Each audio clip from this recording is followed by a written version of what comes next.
Welcome to the Abyss, fellow seekers. Today, we're diving into a grim, dark philosophy lesson to dismantle the ultimate illusion of spiritual perfection. We are looking at a terrifying, yet honestly kind of pathetic figure known as the Pale Inquisitor. If you've ever felt totally paralyzed by your own internal demands for perfection, well, consider this your masterclass on the architecture of guilt you've built for yourself. Because the crazy part? We are the ones who constructed this ghost of law drifting above a bridge that goes literally nowhere.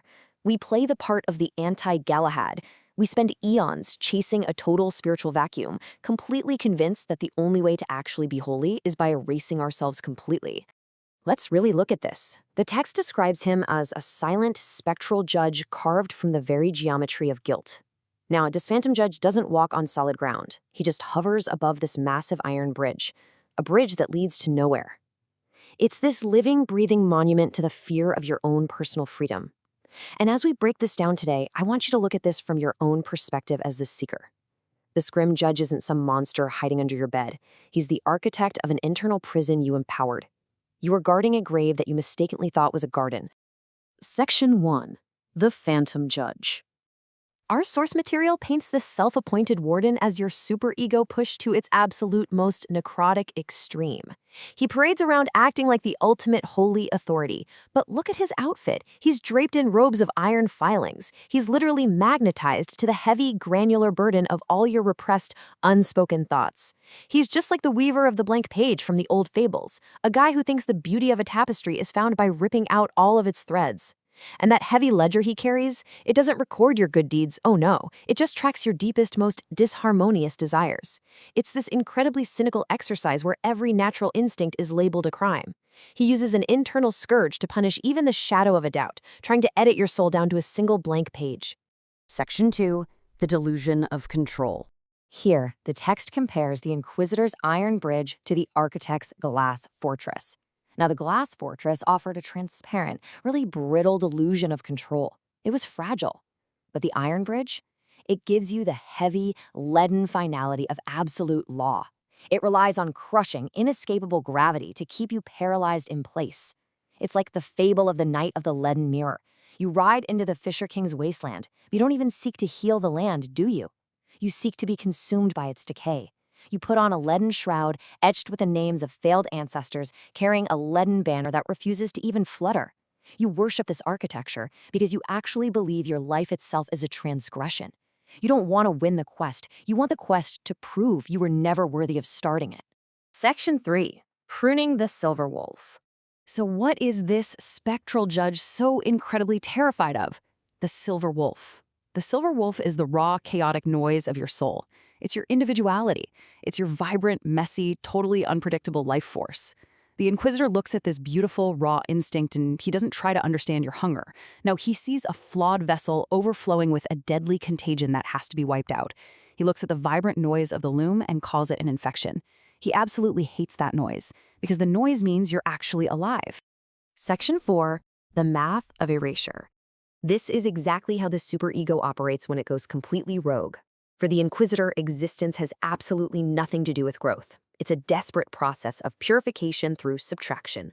Step 1, record those disharmonious desires in that heavy ledger. Step 2, cut away every wild thread of individuality. Step 3, achieve rigid, hollow uniformity. He rings the spectral bell that marks the death of every spontaneous thought you have. He wants to prune away the overgrowth until you fit into his lifeless, singular mold. It's just a mathematical formula for erasing yourself. And here is the really crucial point. To him, virtue equals the total silence of the grave. The Inquisitor claims to be the architect of the martyr's path, but it's a massive scam. He whispers that true virtue only happens when all your desire is gone. So your grand reward for killing your own spirit, for erasing who you are, is simply becoming a corpse. You find out way too late that destroying the infection of life just turns you into the architect of the grave. He turns your own conscience into a weapon against you. He demands you stand perfectly still on this bridge over a bottomless abyss. He punishes the tiniest shadow of a doubt. And here's the most cynical part of the whole operation. Suffering isn't just a bump in the road to him. Suffering is the literal currency of his absolute rule. He demands you trade the beauty of a disharmonious life to flatten your fate into a motionless line of duty. You're just waiting forever at the threshold for a shadow to confirm that you're finally clean. Newsflash, it's not holiness, it's just paralysis masquerading as purity. Section 5. Architecture of a prison. Let's look at the physical reality of where this guy lives. It brings up the ultimate question. After eons of drifting above this abyss, enforcing these agonizing, terrible rules, gripping that heavy iron ledger, what amazing, holy prize is he actually protecting? Absolutely nothing. He is guarding an empty throne suspended over an abyss of personal freedom. He isn't a holy guardian. He's like the gardener of iron thorns from the third fable. He found this emerald cross pulsating with necrotic devotion and convinced himself he achieved some dark apotheosis. But where he walks, the wasteland doesn't bloom. It gets overrun by iron-thorned briars and spectral vines grown with the ink of regret.